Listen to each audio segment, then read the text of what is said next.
O Varela foi um personagem que começou entrevistando ninguém, porque eu era muito tímido, e aí eu fazia textos que eu pudesse falar só para a câmera, textos de humor, tal, falando de economia, de política e tal. Aí um dia, o Moraes Moreira ia fazer um show na USP, né? Eu estudava lá, a maioria de nós estudávamos por lá, num circo. E ia ter uma coletiva do Moraes. Aí alguém nos avisou, vai ter uma coletiva do Moraes Moreira. Aí eu fui vestido de Varela, com o Fernando, né? E aí na hora que acabaram durante a coletiva eu não tive coragem de perguntar para ele nada. E na hora que acabou a coletiva eu cheguei lá assim, Moraes, pô, será que você pode falar com a gente e tal? Aí ele perguntou, qual é o seu nome, garoto? Eu falei, Ernesto Varela. Claro, pode fazer. Eu falei, cara, ele acreditou que eu sou Varela. E aí, enfim, comecei a entrevistar figuras, né, como Moraes. E aí, na hora que eu vi, eu já estava entrevistando político. E aí o Brasil, naquela época, eu já falei, estava passando por um período de corrupção e de, obviamente, saindo de uma ditadura. Estou falando de 83, 84, 85. E aí, enfim, fiz uma entrevista que ficou muito marcante, que é a do Maluf, né? Que eu... Qual foi essa entrevista? É uma entrevista que ele estava se candidatando a presidente, ele queria ser presidente do Brasil, contra o Tancredo, né? E havia assim, rumores de que ele era corrupto. Nossa! O Maluf? Havia rumores. E naquele dia especificamente, era o dia do aniversário dele, né? A gente estava em Brasília e era o dia do aniversário do Maluf e um colega dele, um partidário dele, chamado Antônio Carlos Magalhães. Já ouvi falar esse nome.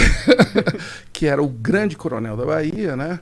E da política brasileira durante muitas décadas, disse que ele era corrupto. Nossa! Eu falei, não é possível, mas não é possível, porque agora o amigo dele disse que ele é corrupto, né?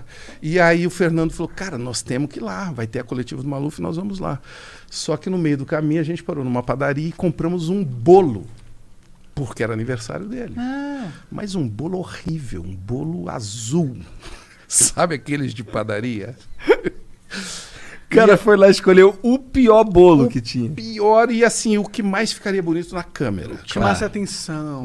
Colorido. Fernando sempre com o seu olho de cineasta, né? Aí na hora que a gente chegou, tinha um monte de jornalistas. Quando eu cheguei com o bolo, foi assim um alvoroço, porque eu já era conhecido em São Paulo, mas em Brasília ainda não. Aí chegamos lá, os jornalistas ficaram em dúvida se eu era a favor do Maluf, se era uma armação, não sei o quê. E eu não tive dúvida, botei o bolo em cima da mesa e puxei um parabéns. Aí pronto, né? Aí a gente ganhou acesso, a brecha para conversar com o cara. E, obviamente, fui muito trollado ali. Quem é você? Quem é você? Você é do Maluf? Pelos jornalistas. Pelos jornalistas. É que não sabiam.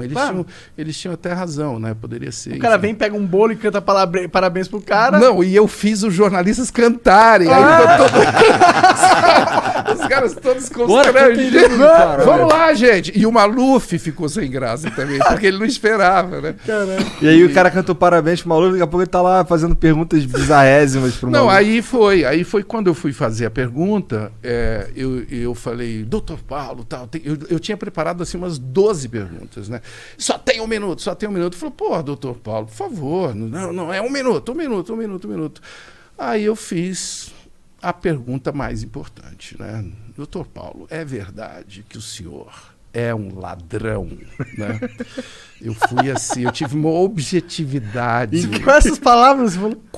Eu falei, doutor Paulo, as pessoas dizem que o senhor é corrupto, que o senhor é ladrão. É verdade isso? E nós temos, assim, à época, ninguém fazia perguntas assim, né? Ninguém mandava real. A televisão era muito quadrada e não tinha essa guerrilha, né? Não tinha esse ambiente que nós estamos vendo aqui hoje, com vários canais, com opinião livre. Não tinha. Por isso que eu acho muito positivo e por isso que eu estou aqui. Eu acho que esse ambiente é muito importante, cara, da gente conversar papo reto e vários tipos de então, papo. Eu acho que a gente acabou trazendo essa ideia desse ambiente e agora estão surgindo outros ambientes, né, com a mesma pegada de liberdade E eu acho que isso vai catapultar em mais liberdade para a comunicação brasileira no futuro. Tomara. Já pensou a doideira? Daqui a pouco todo mundo falando exatamente o que pensa? Seria um problema, hein?